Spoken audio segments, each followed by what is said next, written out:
This is what's pissing me off today. I'm Bob Pritchard. Well, we've got another 4 photo radar cameras working in the Stouffville area. I guess it's sort of a building the family type deal that's happening here in town. And I don't want to sound like an ongoing grouch on this topic, but I'm still confused by the whole thing.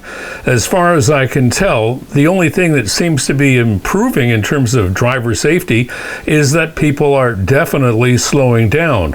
Of course, you'd have to be kind of on the slow side, if pardon the pun, if you are going to drive through an area where there is photo radar and decide to speed anyway, sort of like making a voluntary tax contribution. And a lot of us don't really see the point in doing that. However, that said, I decided I'd do a little digging myself and figure out exactly what's going on with these photo radar units and just what is the impact of it all.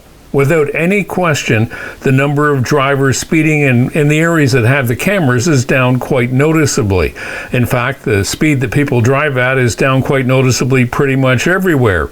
Driving down 9th Line or coming back up into Stouffville, it's quite obvious you'll see drivers cruising along at 10, 15 kilometers under the speed limit. I don't know if they're thinking there's going to be a, photo radar somewhere down around Major Mac or not, but anyway, people are slowing down. In terms of digging into the facts that, the province has been supporting, because what happens is the town points to a survey, York Region points to a survey that was done by the Ministry of Transportation. Ministry of Transportation doesn't really talk too much about it all, but at any rate, I and Microsoft Copilot did a little bit of digging on it, and it seems that the big reduction is in terms of collisions that happen from people who are making turns in school zones. Yes, those would be parents dropping off their kids at school. Once the kid's out of the car and across the street, they decide to hang a U-ey and go home. Well, yeah, that's against the law, but still they do it, and still there are collisions because there's a lot of cars and people are a little bit on the frustrated side. Now, how many lives we're saving at 3 o'clock in the morning at a photo radar site, I have no idea, but I'm sure the town has a good idea. I think if the town wants to put these things out there and, take advantage of the financial gain, then go for it. Put them up everywhere. Let's not be selective. Johnny going to school A that has photo radar is no more important than Johnny who goes to school B who doesn't have photo radar.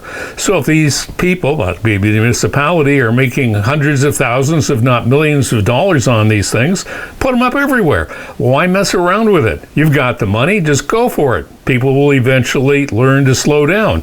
Obviously, the ultimate thing you want to do is have a device put in everybody's car so that as you're driving along and you go 1 kilometer over the speed limit, it phones the town, they issue you a bill, and you get it in the mail. However, it doesn't do anything to identify the driver or correct their driving patterns.